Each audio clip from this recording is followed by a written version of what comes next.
In the vast expanse of a sun-scorched savanna, where the golden grasses sway like silent sentinels beneath an unforgiving sky, we find a creature both majestic and tragic, a white lion, its fur as pale as ghostly mist, marred by a wound so grotesque that it seems almost a portal into a nightmare. This is not merely a scar of battle or wear. It is a festering, pulsating wound ravaged by an incessant army of insects. An infestation so vile, it threatens to consume the very life force of this regal beast. At first glance, the sight might invoke horror, an instinctive recoil from the raw carnality of nature's unforgiving cruelty. The wound weaves a landscape where blackened flesh meets exposed tissues, crawling with a sinister mosaic of writhing larvae and biting flies. It is a tableau of decay and survival, a testament to the relentless march of parasites that neither respect beauty nor grandeur.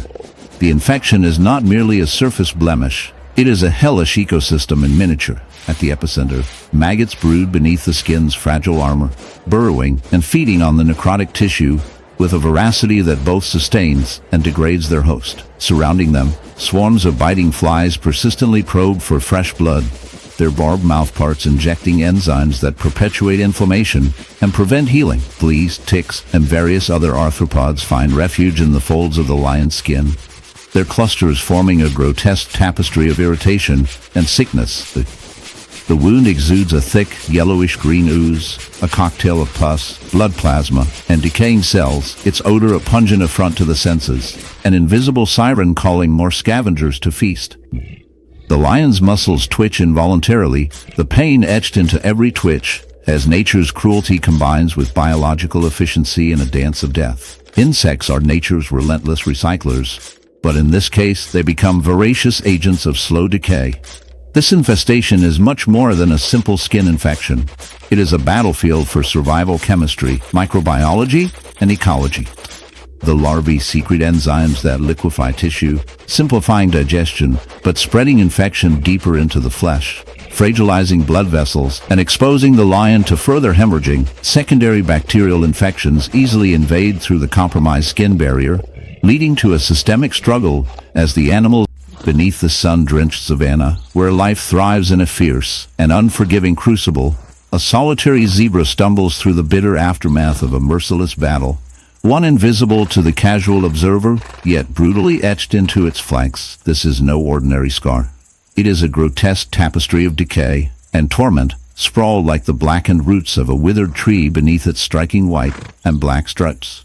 The wound, moist and raw, pulsates with a sickly rhythm, a festering arena for a swarm of ravenous insects, each drawn to the zebra's suffering like moths to a flames of decomposition. This zebra's plight offers a vivid, unsettling glimpse into the dark underbelly of existence in the wild, an infestation so overwhelming it blurs the boundary between predator and prey.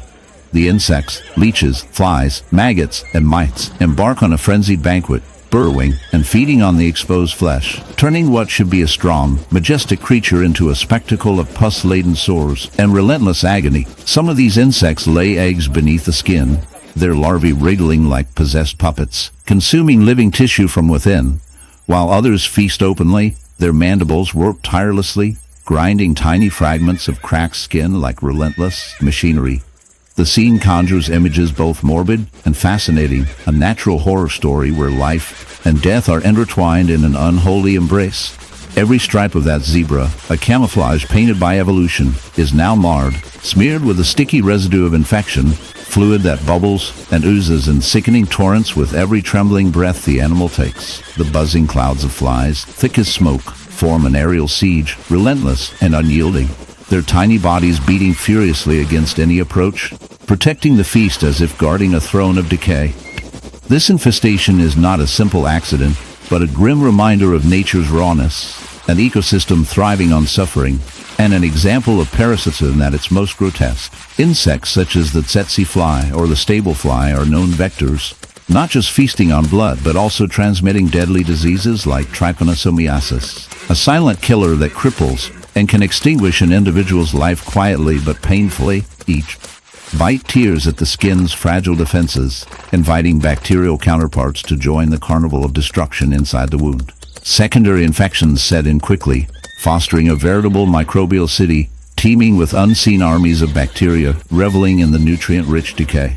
The zebra's immune system wages a desperate war, producing inflammation and pus, manifesting as grotesque swells and open lesions that become new targets for the next wave of insect aggressors. What makes this shared in the vast, sun-bleached savanna, where life often teeters on the edge of brutal survival?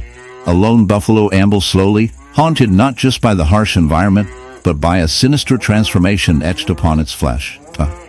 A grotesque honeycomb pattern of open, festering wounds mars its broad back, an unsettling landscape of pain and decay that seems almost otherworldly. This is no mere scrape or injury. It is a living crypt, hosting a swarm of parasitic invaders that feast relentlessly beneath the weathered hide. At first glance, the wound appears like a macabre mosaic, tiny cells of torment, where flesh has been hollowed into pits, bordered by swollen, angry tissue, harboring an infestation both vile and mesmerizing. This grim spectacle forces us to confront a raw chapter in the natural history of suffering and survival, where the line between the host and parasite blurs into a grim dance of life and death. These parasites, insidious architects of destruction, burrow with methodical cruelty, embedding themselves deep where the buffalo's immune defense falters. Larvae hatch within these honeycombs, wriggling and feeding on the living tissue, secreting enzymes that liquefy flesh, easing their advance. Their numbers multiply in this dark hive, in the vast, frozen wilderness where silence reigns and the cold bites deep. A horrifying spectacle unfolds, one that twists the image of nature's idyllic rawness into something grotesquely intimate. Before you lies the polar bear, a creature emblematic of harsh survival, now marked by a ghastly affliction. Across its once snowy white fur sprawls an immense wound, raw and cavernous, as if the Arctic itself had erupted in an unholy hive of torment. This is no ordinary injury. Nestled within is a horror of nature's own, making a dark infestation of bees, their buzzing chorus a sinister soundtrack to suffering and decay. The image slaps the senses awake, forcing an uncomfortable fascination. Here, the serene white giant of the north is host to a miniature civilization of insects, a hive thriving on flesh and misery. The wound is no smooth, neat cut, but an oozing network of honeycomb-like cells, mottled with dirt and thick, sticky honey seeping ever so slowly from its depths. The bees swarm and crawl in frenzied bursts, their tiny bodies darting in and out, their wings whispering ghostly murmurs. It's a living wound, a grotesque blend of life and death, pain and survival merged in an eerie symbiosis. This polar bear has become a haven for a bee infestation, not by chance but through a chilling sequence of ecological mishaps.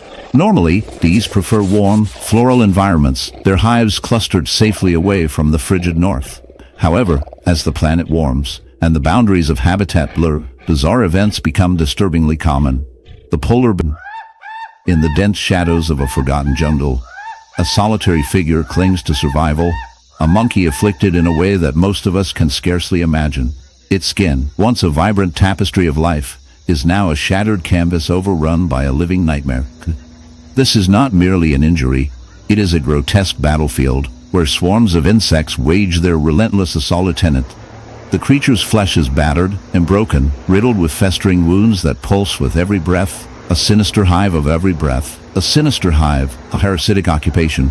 To witness this is to peer into a world where nature's beauty collides with its cruelties in stark, unsettling relief. Here, on this very monkey, lies a brutal example of insect infestation, an infestation so severe it blurs the line between host and habitat. Tiny, six-legged marauders have burrowed beneath the skin, exploiting every vulnerable crevice. Their acidic secretions eat away at the flesh, leaving cavities teeming with writhing larvae. These insects are not merely opportunistic. They are adaptive engineers of decay, transforming living tissue into nourishing sustenance. Each bite, each infected pore, tells the tale of survival twisted into desperation. The crown of the infestation is a thick mat of maggots, their translucent bodies shimmering under the dappled jungle light.